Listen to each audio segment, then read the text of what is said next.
Butiran ilmu kali ini kita masih membahas mengenai sunnah Rasul. Apa saja perkataan juga perbuatan begitu ya. Kadang-kadang malah nggak dikatakan gitu ya Pak Kiai ya. Yang kemudian jadi pedoman kita nih yang semua dilakukan oleh Rasulullah. Tadi saya berhenti waktu saya tanya sama Pak Kiai sunnah itu kan banyak sekali. Nggak mungkin kita mengerjakan semua kayaknya. Nah bagaimana prioritas kita mengerjakan sunnah ini? Bismillahirrahmanirrahim. Sunnah banyak sekali, tapi yang perlu dilakukan adalah sunnah-sunnah yang prioritasnya sunnah muakkad. Sunnah muakkad itu di mana Rasulullah menekankan untuk dilakukan. Jadi sunnah yang dikuatkan memang dikuatkan, ya. Muakkad itu dikuatkan untuk dilakukan oleh umatnya. Contohnya apa nih Pak Kiai? Contohnya seperti melakukan sholat sunnah setelahnya sholat sunat, sholat ibadah, sholat wajib ya, sholat rawatib.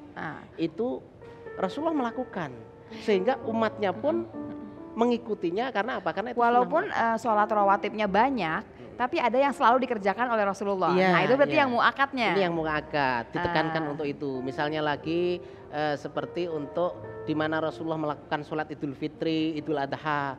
Sunat-sunah yang lain juga banyak, tapi itu untuk ditekankan karena ada unsur ibadah sosial, untuk ibadah-ibadah yang lain yang itu lebih ditekankan kepentingannya. Berarti kita memang harus baca, harus memahami mana yang kemudian dikuatkan, yang biasa dikerjakan oleh Rasulullah, baru kemudian kita pilih yang sisanya. Walaupun semuanya masuk sunnah. Masuk sunnah, tapi ada prioritas untuk diutamakan, dilakukan. Nah Pak Kiai, ada yang apa ya bentuk pembangkangan daripada sunnah ini? Apa saya tidak melakukan sudah termasuk membangkang? Jadi untuk tidak melakukan sunnah itu tidak apa-apa. Tidak melakukan tidak apa-apa. Tidak apa-apa. Tidak, tapi kita nggak mengikuti Rasulullah berarti. Tetapi kalau dia tidak mengikuti keseluruhan totalitas dan dia itu membangkang, ini adalah dosa. Tapi kalau saya tidak melakukan sunnah saja tanpa ingkar sunnahnya, saya tidak masalah. Tetapi saya akan yakin tidak mungkin ada orang yang Islam, beragama Islam dengan sempurna tanpa mengikuti sunnah. Ya, kan gini, kita kan punya pegangan satu lagi Al-Quran. Ya. Ada kan orang yang menganggap gini, daripada pusing mikirin hadis, sunnah, repot gitu, udah deh pegangan aja Al-Quran, balik lagi aja ke Al-Quran. Boleh nggak sih Pak Kiai kayak gitu? Boleh-boleh saja, tapi itu adalah salah. Jadi begini, Al-Quran itu memang benar sumber segala hukum dan sebenarnya ada semuanya dalam Al-Quran. Tapi di dalam Al-Quran itu perlu diketahui, itu adalah secara global. Tidak ada perincian secara dalil-dalil perincian untuk ibadah yang sampai perinci sholat itu bagaimana, zakat bagaimana. Coba kita bayangkan, orang yang ingkar sunnah, tidak mau sunnah sama sekali, itu bohong terhadap dirinya. Karena sayekjanya dia itu melakukan sunnah. Contohnya begini ya. Di dalam Al-Quran perintah sholat hanya satu kata, aqimus sholah, tegakkan sholat. Kemudian orang itu kalau tidak mau sunnah, bagaimana dia melakukan sholat? Wong buktinya dia sudah sholat. Itu adalah sebenarnya dia membohongi diri sendiri, melakukan sunnah tapi dia tidak mengakuinya. Suka nggak suka tata cara sholatnya itu kan kita ikuti dari Rasulullah dengan sendirinya. Untuk juklak perintah secara global itu adalah aqimus sholah. Dalam Al-Quran ada, itu ayat Al-Quran. Tetapi bagaimana cara sholat? Kemudian sallu kama ra'aitumuni usolli, lakukanlah sholat seperti yang aku lakukan. Itu hadis. Kemudian bagaimana cara Rasulullah bersolat? Ketika dimulai dengan takbir Allahu Akbar, tangan diangkat, kemudian baca sampai rukuk, sujud sampai akhir. Itu semuanya panduan sunnah dan itu yang ada di hadis. Dalam Alkitab, dalam Al-Quran tidak ada itu.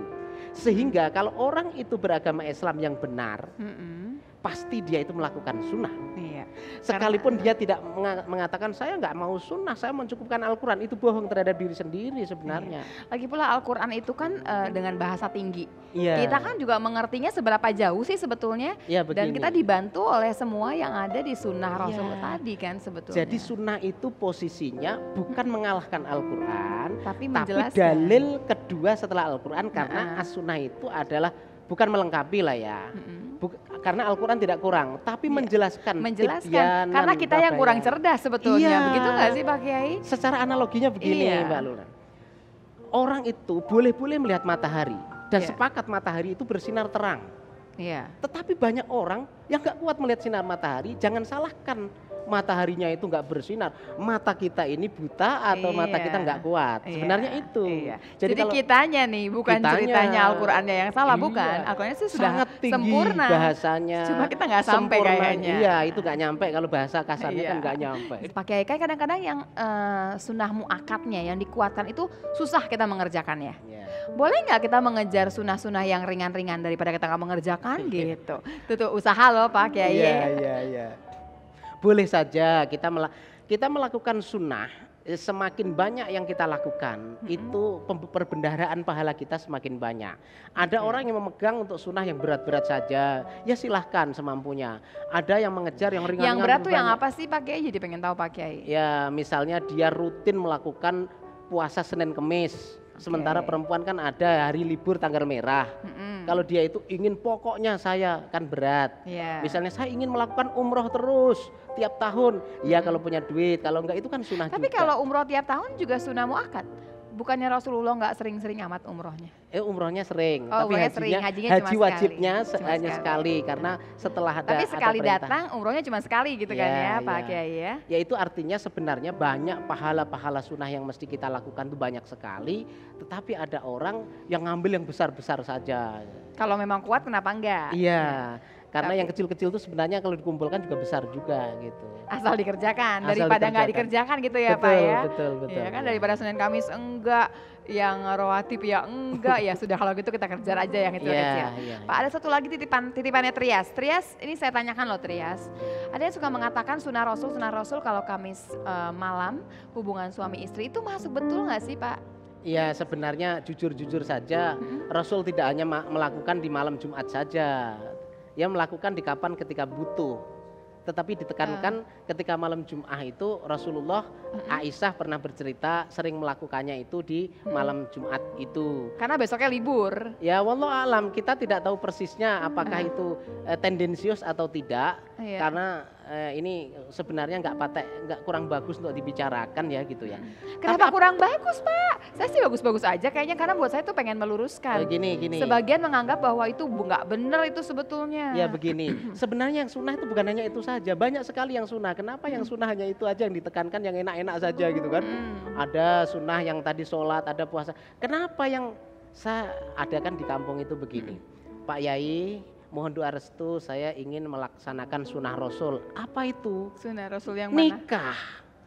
Sebenarnya sunnah Rasul tuh ada perdagangan, sunnah Rasul. Ini nikah yang cuma sekali apa nikah berkali-kali? Ya yang sekali toh, yang lain-lain itu kan bukan sunnah Rasul. Katanya ada yang mengatakan juga sunnah Rasul bahwa poligami itu bagian dari dalil saja kan boleh, karena Rasul juga istrinya lebih dari satu. Tapi sama nenek-nenek semua kan ya Pak Kiai ya. Ya Siti Aisyah itu kan muda sekali gitu istri Rasul. Tapi itu kan Rasul. Lah ini bukan Rasul, niru-niru, hanya ngikutin nikahnya yang enaknya toh, gitu. Nggak boleh ya Pak Kiai ya? Ya boleh, tetapi jangan hanya mengatakan itu yang sunnah. Pak Kiai loh yang ngomongnya, pemirsa bukan saya. Tadi kalau perdagangan bagaimana Pak Kiai? Itu kan bagus sekali sebetulnya. Bagus sekali sebenarnya kalau orang meningkatkan ekonomi, kesejahteraan bersama. Rasulullah lakukan, Rasulullah membuat pasar, Rasulullah membuat masjid, rapat dan membahas hukum di masjid. Kenapa bukan itu yang dikatakan sunnah? Nanti kita bahas lagi ya Pak Kiai ya. Kita akan korek lebih jauh lagi, apalagi sunnah Rasul yang bisa kita ikuti sebagai pedoman kehidupan kita. Dan bagaimana bahayanya kalau kita tinggalkan saat lagi di butiran ilmu.